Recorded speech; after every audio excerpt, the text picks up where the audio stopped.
So hey guys, welcome back to my channel, welcome back to my vlog. तो बहुत दिनों बाद मैं व्लॉग अपलोड कर रहा हूँ। किसी ने ऐसा हो रखा है कि गाइस मेरा जो बाइक है वो क्रैश हो गया था, तो मैं आज शूट अपना गोप्रो से कर रहा हूँ और माइक के लिए मैंने अपना ये फ़ोन का माइक यूज़ कर रहा हूँ।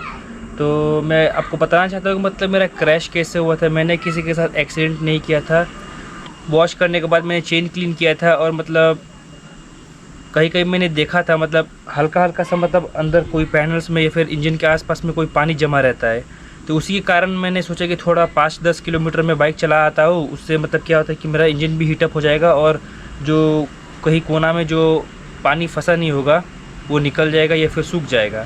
क्योंकि मतलब कभी कभार क्या होता है कि मतलब बाइक वॉश करने के बाद हम लोग पॉलिश वॉलिश मार के ऐसे खड़ा कर देते हैं, तो उससे क्या होता है कि जो कोना कोना कहीं में पानी जमा रहता है ना, वो मतलब रस्ट का ज़रिया पकड़ लेता है। तो उसी कारण मैंने डिसाइड किया कि मतलब चलो थोड़ा 5 किलोमीटर में कहीं चला के आ जाता हूँ बाइक।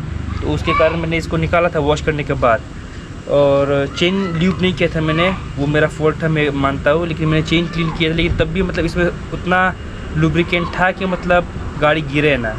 तो हीरो की मतलब एक ही चीज़ है कि मतलब अफोर्डेबल बाइक्स सभी है, लेकिन उसकी बिल्ड क्वालिटी मतलब मुझे उतना ख़ास नहीं लगा। तो मेरे गिरने का कारण ये है कि मतलब मैं आप लोगों को दिखा देता हूँ। जैसे कि आप सब देख सकते हो, ये आगे का जो स्पॉकेट होता है जिससे मतलब इंजन पे मतलब इंजन के पास लगा रहता है, वो मतलब डायरेक्ट आपके पीछे वाले व्हील को पावर देता है। तो आगे का आगे का छोटा वाला जो स्पॉकेट है वो मतलब निकल गया, और निकलने के बाद मतलब ये अंदर मतलब जैसे कि आप सब देख सकते हो, ये मतलब इसे चेसी या फ्रेम बोलते हैं। मतलब मैं भी थोड़ा कंफ्यूज है, स्विंग आर्म के बीच में फंसा हुआ है, अभी भी अंदर फंसा हुआ है। तो मैंने इसे निकालने का बहुत ही ज़्यादा कोशिश किया था, ठीक है। तो मैंने इसे निकालने का बहुत ही ज़्यादा कोशिश किया, मतलब हथौड़ी से और छेनी से मारने का कोशिश किया कि निकल जाए। तो आई डोंट नो मतलब निकला नहीं, क्योंकि मतलब ये कुछ ज़्यादा ही मतलब टाइट फंसा हुआ है। तो उसी कारण मैंने इसको छोड़ दिया। हालांकि मुझे भी इंजरीज आई हुई है, मेरा हाथ भी मतलब थोड़ा सा इधर उधर करना थोड़ा इधर हो गया है, थोड़ा पेन हो रहा है, लेकिन क्या कर सकते हैं, और कोई ऑप्शन नहीं है। तो मैं मतलब 5 किलोमीटर चलाने के बाद वापस जब मैं लौट रहा था, लौटने के बाद मतलब आप लोग यकीन नहीं करोगे, मेरा स्पीड मतलब तकरीबन 25-30 होगा, उससे ज़्यादा तो नहीं हो सकता, मैं डेफिनेटली श्योर हूँ उसमें। क्योंकि 4-5 सालों से एक्चुअली मेरा बाइक चलाते हुए 7 साल का टाइम हो चुका है। तो 7 साल हो गया है मेरा बाइक चलाते हुए, तो मतलब कितना स्पीड है मैं इंजन ऑफ करके भी बता ही सकता हूँ कि मतलब इतना स्पीड में मैं चला रहा हूँ। तो मैं हालांकि यहाँ मैं नॉर्थ ईस्ट में रहता हूँ, मेघालय में, तो यहाँ का रोड जैसा होता है मतलब हिली एरियाज होता है। तो 5 किलोमीटर चलाने के बाद जब मैं आ रहा था वापस, मैंने न्यूट्रल मारा हुआ था, ठीक है, और इंजन ऑन था। सडनली क्या हुआ, इसका स्प्रॉकेट निकल गया और फंस गया हुआ, और उससे क्या हुआ, पीछे वाला टायर मतलब लॉक हो गया था, जिसके कारण स्कीड हुआ है। डैमेजेस आया है, तो फटका भी मेरे ख्याल से पड़ा ही है 3000 का शायद। आई थिंक कि उसमें कवर अप हो जाना चाहिए, उससे ज़्यादा जाता है तो मतलब थोड़ा और इश्यूज आएगा ही। तो और कुछ ज़्यादा इंजरीज आया नहीं है, और बाइक को भी ज़्यादा डैमेज नहीं हुआ है। मेजर डैमेज तो मेनली ये इस पॉकेट का हुआ है।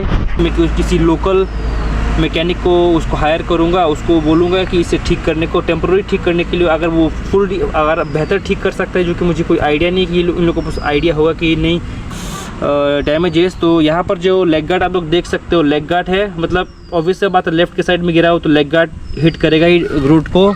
यहाँ पर हैंडल बार एंड मतलब स्क्रैचेस पे भर चुका है, क्लच लीवर जो है बेंड हो चुका है, और मिरर्स का कवर पे थोड़ा बहुत स्क्रैचेस आया है। बाकी साइड पैनल्स और टैंकी और मडगार्ड पे कोई डैमेज नहीं आया है। और जैसे कि आप सब देख सकते हो, हैंडल भी मेरा बेंड हो गया है। तो आई डोंट नो मतलब इसको सीधा करने के लिए अगर सीधा कर सकते तो बढ़िया है, वरना चेंज करने पर तो आप सबकी पता ही है। तो बस थोड़ा बहुत इस पर स्क्रैचेस है, और यह जो ग्रैब रेल्स है पीछे वाला, इस पर मतलब थोड़ा सा हल्का स्क्रैचेस है, और ये पीछे का जो इंडिकेटर है ये मतलब बेंड हो गया है। आई डोंट नो कि मतलब बेंड हुआ है कि लूज़ हुआ है। अगर इसको होपफुली टाइट कर सकते हैं तो इसको हम लोग टाइट कर देंगे, और ज़्यादा इस पर मतलब डैमेजेस तो आया नहीं है, जैसे कि आप सब देख सकते हो। तो एक चीज़ मैं आप सभी को बताना चाहता हूँ, अगर आप लोग हीरो एक्सपल्स ख़रीद रहे हो तो मतलब हीरो एक्सपल्स मतलब वैल्यू फॉर मनी है, मैं ये नहीं बोलूँगा, ओके, ठीक है। लेकिन अगर आपका बजट बेहतर है तो आप 2 लाख के अंदर या फिर थोड़ा सा अपना बजट बढ़ाकर 2, 2.5 या 3 तक जा सकते हो। तो उससे अच्छा बाइक्स आपको मार्केट में आप लोगों को देखने को मिल सकता है, ठीक है।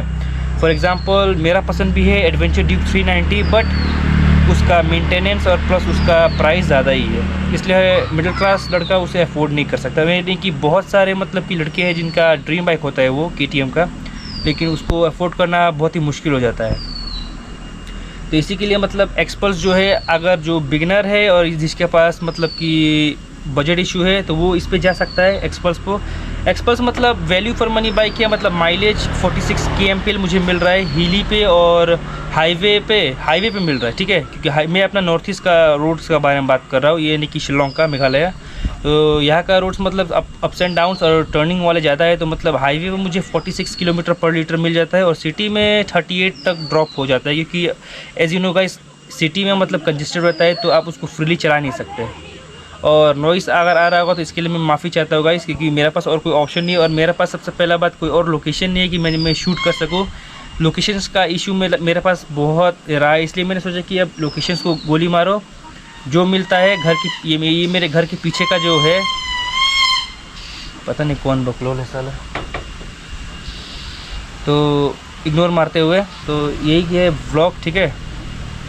तो फटाफट से मैं इसको अपने बाइक को रिपेयर करने का कोशिश करूँगा, देखो कितने दिनों के अंदर रिपेयर होता है, क्योंकि बिना बाइक का मतलब काम जो होता है वो भी मतलब रुका पड़ा है मेरा। बहुत सारा कुछ काम है जो मुझे यहाँ वहाँ जाना पड़ेगा, लेकिन उससे मतलब बिना बाइक का मतलब इम्पॉसिबल नहीं हो पाएगा। एक दिन में मैं काम कंप्लीट कर लेता हूँ, लेकिन बिना बाइक का वो नहीं हो पाएगा, आप सभी को पता ही है। तो आज के इस ब्लॉग में और कुछ ज़्यादा कुछ दिखाने के लिए है नहीं, तो करते हैं वीडियो का एंड। इस Vishal Singh signing out, 0007 rider, till then stay safe and ride safe और always very good quality of helmet. तो इसको मैं रिपेयर करूँगा, उसका ब्लॉग भी आप सभी को देखने को मिलेगा, ठीक है। तो stay tune with me, this Vishal Singh signing out, bye bye guys.